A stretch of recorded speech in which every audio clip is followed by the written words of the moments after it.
என்னாச்சு? பிரகாஷ் திரும்ப வரலையாமா? பிரகாஷ்க்கு ஏதோ ஒரு கால் வந்துச்சு, அதான் அவசரமா கிளம்பிட்டாரு. உங்களை பாக்குறேன்னு சொல்லிட்டு போனாரு. நிஜமாவே நித்யா, நீ ரொம்ப கொடுத்து வச்சவ. உனக்கு இவ்வளவு புரிஞ்சுக்கிற ஒரு புருஷன் கிடைச்சிருக்காரு. நான் போய் மருந்து வாங்கிட்டு வரேன்.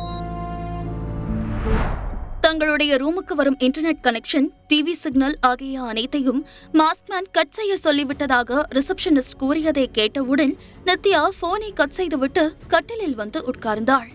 அவள் மனதில் இருந்த கலக்கம் மேலும் மேலும் அதிகரிக்க தொடங்கியது. எதுக்காக இவர் திடீர்னு இன்டர்நெட் கனெக்ஷன், டிவி சிக்னல் எல்லாத்தையும் கட் பண்ணிருக்காரு? எனக்கு என்னையும் வெளியில எங்கேயும் போக கூடாதுன்னு சொல்லிருக்காரு. இது வரைக்கும் இந்த மாதிரியெல்லாம் இவர் பண்ணதே இல்லையே. நேத்து நைட்டு பிரகாஷ் பத்தி பேசும்போது இவரோட முகமே சரியில்லை. வெளியில என்ன நடந்திருக்குன்னு ஒன்னும் தெரியலையே. நெட்வொர்க் தான் இல்ல, ஆனா கால் போகும்ல. சரி, ஜெனிக்கு கால் பண்ணி பார்க்கலாம் என்று நினைத்த நித்யா மீண்டும் தன்னுடைய மொபைலை எடுத்து ஜெனியின் நம்பருக்கு கால் செய்தாள். மறுமுனையில் போன் அட்டன் செய்த உடனே, ஹலோ ஜெனி, என்ன பண்ணிட்டு இருக்கடி என்று நித்யா கேட்கவும் மறுமுனையில் ஒரு ஆண் குரல் ஹலோ என்று கேட்டது. என்ன இது, ஜெனிக்கு கால் பண்ண ஒரு ஜென்ஸ் வாய்ஸ் கேக்குது. இந்த வாய்ஸ் வேற ரோஹித்தோட வாய்ஸ் மாதிரியே இருக்கு. ஒருவேளை நம்பரை மாத்தி போட்டுட்டோமா என்று நினைத்த நித்யா தன் காதிலிருந்து போனை எடுத்து நம்பரை பார்த்தாள். அது ஜெனியின் நம்பர் தான். இது ஜெனி நம்பர் தான். ஜெனி போன் இவர்கிட்ட எப்படி வந்துச்சு? இன்னும் ஆபீஸ் டைம் ஆகலையே.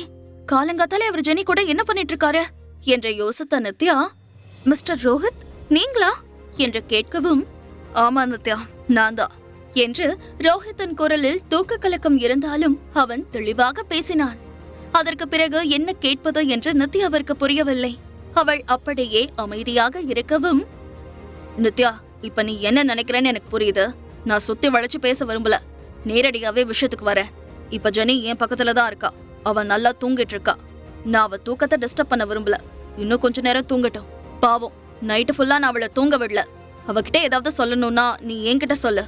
அவ எழுந்த உடனே நான் சொல்லிடுறேன் என்று ரோஹித் கூறினான். அவன் பேச பேச நித்யாவிற்கு பயங்கர அதிர்ச்சியாக இருந்தது. நீண்ட நேரம் வரையில் அவளுக்கு என்ன பதில் சொல்வது என்றே தெரியவில்லை. என்ன சொல்றார் இவரு? அப்படின்னா ஜெனியும் இவரும் நைட்டு ஃபுல்லா ஒன்னா இருந்தாங்களா?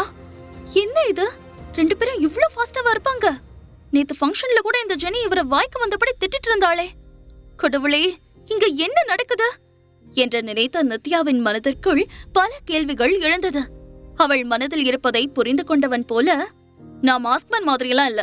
எதுவா இருந்தாலும் வெட்ட ஒண்ணு துண்டு ரெண்டு தான். அவனும் என்ன மாதிரி இருந்திருந்தா உனக்கும் பிரகாஷுக்கும் கல்யாணம் நடக்கிறத வேடிக்கை பார்த்துட்டு சும்மா இருந்திருக்க மாட்டான். கண்டிப்பா இந்த கல்யாணத்தை அவன் தடுத்து நிறுத்திருப்பான் என்று ரோஹித் கூறினான். ரோஹித் கூறியதை நித்யாவால் இன்னும் ஜீரணிக்க முடியவில்லை. ரோஹித் நித்யாவை வாங்க போங்கவிலிருந்து வா போ என்று அழைக்கும் அளவிற்கு நட்புடன் பழகினாலும் கூட ஒரு ஆணிடம் இதை பற்றி இதற்கு மேல் கேட்கவும் அவளுக்கு ஒரு மாதிரியாக இருந்தது. ஒரு ஆழ்ந்த பெருமூச்சை வெளியேற்றியவள், ரோஹித், உங்களுக்கு மாஸ்க்மேன ரொம்ப நாளா தெரியுமா என்று கேட்டாள். ரொம்ப நாளா இல்ல, ரொம்ப வருஷமா. உன்னை அவன் பாக்குறதுக்கு முன்னாடியில இருந்தே எனக்கு தெரியும். ஆனா அவன் யாருங்கிற விஷயத்த என்னால இப்ப சொல்ல முடியாது. அவன் நினைக்கிறது எல்லாத்தையும் முடிச்ச பிறகு அவனே வந்து உன்கிட்ட எல்லாத்தையும் சொல்லுவான் என்று ரோஹித் கூறினான். அது எனக்கும் தெரியும் என்று கூறிய நித்யா, எனக்கு ஜெனிய நினைச்சு கொஞ்சம் கவலையா இருக்கு. நீங்க மாஸ்க்மேனுக்கு மட்டும் இல்ல, எனக்கும் ஃப்ரெண்டு தான். ஜெனிய ஏமாத்திடாதீங்க. அவ கொஞ்சம் அதிகமா பேசினாலும் ரொம்ப நல்ல பொண்ணு. அவளை நல்லா பாத்துக்கோங்க. இது என்னோட ரெக்வெஸ்ட் என்று கூறினாள். டோன்ட் வரி நித்யா, கண்டிப்பா நான் ஜெனிய தான் கல்யாணம் பண்ணிப்பேன் என்று உறுதியான குரலில் கூறிய ரோஹித் சில நிமிடங்கள் அமைதியாக இருந்தான். பிறகு, நித்யா, ஜெனி இப்பதான் தூங்க எழுந்துக்கிறா, வேணா அவகிட்ட போனை கொடுக்கவா என்று தாழ்ந்த குரலில் கேட்கவும், இல்ல வேண்டாம் என்று கூறிய நித்யா அடுத்த நிமிடம் வேகமாக போனை கட் செய்து விட்டாள். அடுத்த அரை மணி நேரத்தில் ஜெனியிடமிருந்து மீண்டும் நித்யாவிற்கு கால் வந்தது. அவள் போனை அட்டன் செய்தவுடன், நித்யா, கால் பண்ணியிருந்தியா என்று கேட்க ஜெனியின் குரல் மிகவும் கரகரப்பாக இருந்தது. அவளுடைய குரலில் இருந்த மாற்றத்தை கவனித்த நித்யா உடனே பதட்டத்துடன், ஏய் ஜெனி, உன் வாய்ஸ் ஒரு மாதிரி இருக்கு, ஆர் யூ ஓகே என்று கேட்கவும், அதை ஏண்டி கேக்குற? எனக்கு நேரமே சரியில்லைன்னு நினைக்கிறேன். அதை விட இவ்வளவு காலையிலே கால் பண்ணிருக்கியே, என்ன விஷயம் சொல்லுடி என்று ஜெனி கேட்டாள். சிறிது நேரம் தயங்கிய நித்யா, பிரகாஷ் எப்படி இருக்காருன்னு உனக்கு ஏதாவது தெரியுமா என்று கேட்டாள். பிரகாஷா? அந்த டப்பா மண்டை எனக்கு என்ன, அவன் நல்லா தானே இருக்கான் என்று ஜெனி சொல்லவும், அப்போது ஜெனிக்கு அருகில் இருந்த ரோஹித்தின் குரல் மெதுவாக ஆனால் தெளிவாக மறுமுனையில் இருந்த நித்யாவிற்கு கேட்டது. பிரகாஷ் பத்தின 2 நியூஸ் இப்ப சோஷியல் மீடியால ரொம்ப வைரலா இருக்கா. First news, mister Nitish Prakash group of கம்பெனில ஜாயின் பண்ணிருக்காருன்னு பிரகாஷ் கம்பெனில இருந்து அபிஷியலா பிரஸுக்கு நியூஸ் கொடுத்திருக்காங்க. அடுத்ததா பிரகாஷுக்கும் நிதிஷோட பொண்ணு அக்ஷயாவுக்கும் கூடிய சீக்கிரமே கல்யாணம் ஆக போகுது. இந்த 2 நியூஸும் தான் இன்னும் 1 மாசத்துக்கு பிரகாஷையும் அக்ஷயாவும் ட்ரெண்டிங்ல வச்சிருக்க போகுது என்று ரோஹித் கூறினார். ரோஹித் கூறியதை கேட்ட நித்யா, என்னது, அக்ஷயா நிதிஷோட பொண்ணா என்று ஏளனமாக சிரித்தாள். அத பத்தி எல்லாம் யாருக்கும் தெரிய போறதில்ல, அவங்க 2 பேரும் மேட் ஃபார் ஈச் அதர்னு எல்லாரும் பேசிக்கிறாங்க என்று ரோஹித் கூறினான். ரோஹித் கூறியதை கேட்டவுடன் ஜெனிக்கு கோபம் வந்தது. அவனை பார்த்து முகத்தை சொலித்தவள், நித்யா, பிசினஸ் சம்பந்தமா எனக்கு எதுவும் தெரியாது, அதான் இந்த அரகன் கிட்டே கேட்டுக்கோ என்று கூறிவிட்டு தன்னுடைய மொபைலின் லவுட் ஸ்பீக்கரை ஆன் செய்து ரோஹித்திடம் நீட்டினாள். தன்னுடைய லேப்டாப்பில் எதையோ சீரியஸாக பார்த்து கொண்டிருந்த ரோஹித்தின் முகம் ஜெனி கூறியதை கேட்டவுடன் மாறியது. உடனே நிமிர்ந்து பார்த்து ஜெனியை முறைத்தவன், ஏய், இப்ப நீ என்ன சொன்ன என்று கோபமாக கேட்கவும், ஒய்யோ, போச்சு போச்சு, வாய் தவறி உளறிட்டேனே. ஏற்கனவே இவன் நம்மள பனிஷ்மெண்ட்ங்கிற பேர்ல ராத்திரி ஃபுல்லா என்ன வச்சு செஞ்சான்.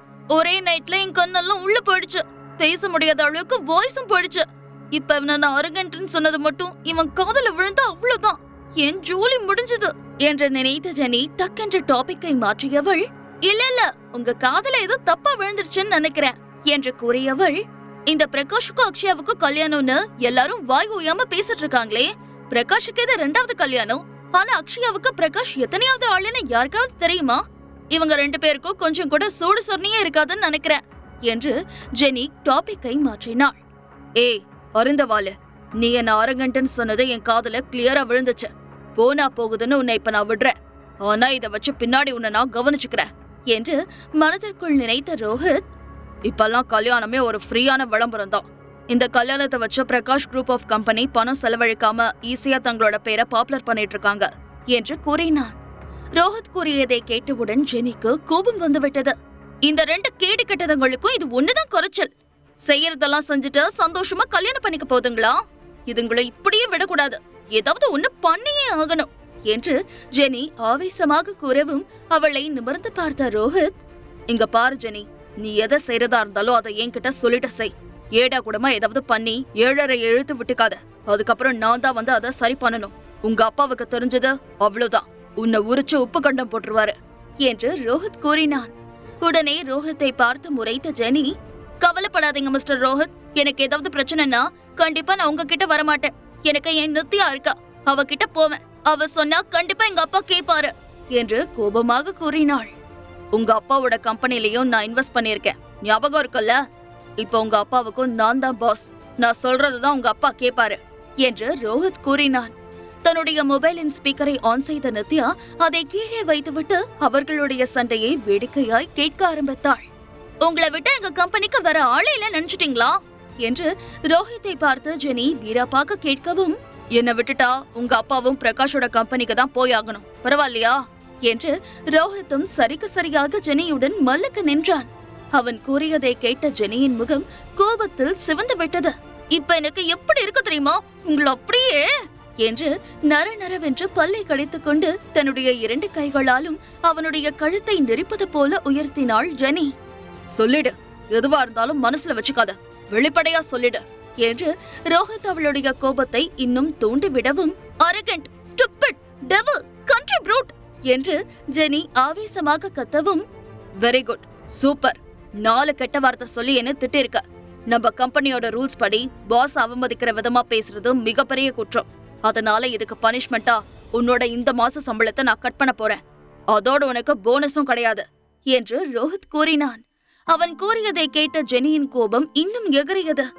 இரிட்டேட்டிங் இடியட் என்று மீண்டும் அவள் கோபமாக திட்ட ஆரம்பிக்கவும், இது 5வது கெட்ட வார்த்தை என்று கைகளை விரித்து காட்டியவன், 1 மாசம் இல்ல, உனக்கு இன்னும் 3 மாசத்துக்கு சம்பளம் கிடையாது, அதோட உன்னோட ப்ரொபேஷனரி பீரியடையும் இன்னும் 6 மாசத்துக்கு எக்ஸ்டெண்ட் பண்ண போறேன் என்று ரோஹித் கூறினான்.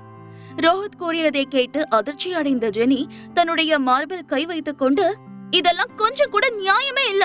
நார்மலா எல்லாருக்கும் 3 மாசம் தான் ப்ரொபேஷனரி பீரியட் இருக்கும், ஏற்கனவே அதை எனக்கு 3 வருஷமா எக்ஸ்டெண்ட் பண்ணீங்க.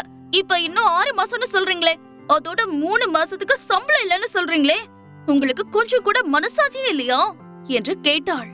ஜெனி கூறியதை கேட்டு கேஷுவலாக தோள்களை குலுக்கிய ரோஹித், அஃப்கோர்ஸ், பொதுவா முதலாளி வர்க்கத்துக்கு மனசாட்சி இருக்காதுன்னு தானே சொல்வாங்க, நானும் அப்படிதான் என்று கூறினான். ஜெனிக்கு கோபத்தில் மூச்சு வாங்கியது. ரொம்ப நல்லது, அப்படியே இருங்க. நித்யா இன்னும் லைன்ல தான் இருக்கா. இந்நேரம் உங்களை பத்தி ரொம்ப நல்லா புரிஞ்சுட்டு இருப்பா. இன்னும் 3 மாசம் இல்ல, 6 மாசத்துக்கு வேணும்னாலும் என் சம்பளத்தை கட் பண்ணுங்க. ஒரு தடவை இல்ல, 1000 தடவை சொல்லுவேன். நீங்க ஒரு அரகண்ட் பேய், பிசாசு, மனசாட்சி இல்லாத சாத்தான் என்று அவள் பாட்டிற்கு நான் ஸ்டாப்பாக திட்டிக் கொண்டே இருந்தாள்.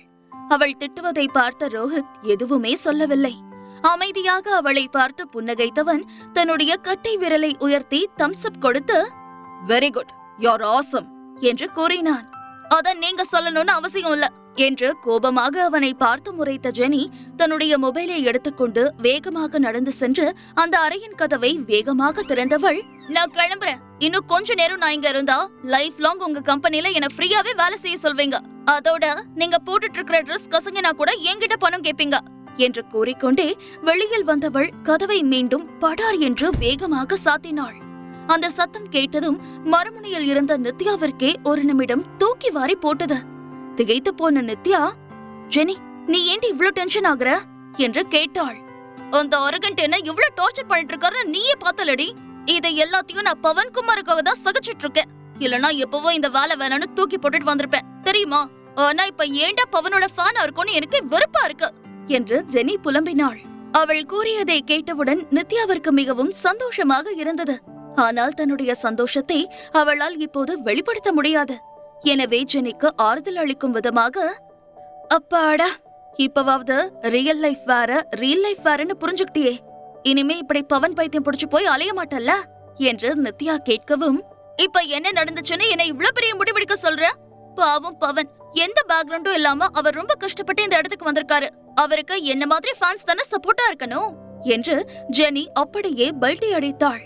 ஜெனி கூறியதை கேட்டவுடன், அப்பா என்று பெருமூச்சை வெளியேற்றிய நித்யா சோர்ந்து போனாள். என்னதான் ஜெனி இவ்ளோ பெரிய பொண்ணா இருந்தாலும் சில விஷயங்களே வேணும் சின்ன குழந்தை மாதிரி தான் நடந்துக்கிறா. ரோஹித் அவள லவ் பண்றாரு, அது கூட இந்த மரமண்டைக்கு புரியல. இவ அந்த பவனை நினைச்சு கனவு உலகத்துல மதந்துட்டு இருக்கா. இவ எப்பதான் இந்த கற்பனை உலகத்துல இருந்து வெளியில வந்து ரோஹித்தோட லவ் புரிஞ்சுக்கிட்டு அவர் கூட சந்தோஷமா இருக்க போறாளோ தெரியல. உண்மையிலேயே ரோஹித் பாவம் என்று நித்யா நினைத்து கொண்டிருக்கும் போதே திடீர் என்று, ஏய் நித்யா என்று சத்தமாக கூறிய ஜெனி அடுத்து கூறியதை கேட்ட நித்யா திகைத்து போனாள். முழு கதையையும் கேட்டு மகிழ பாக்கெட் FM ஆப்பை டவுன்லோட் செய்யுங்கள். லிங்க் டிஸ்கிரிப்ஷனில் கொடுக்கப்பட்டுள்ளது.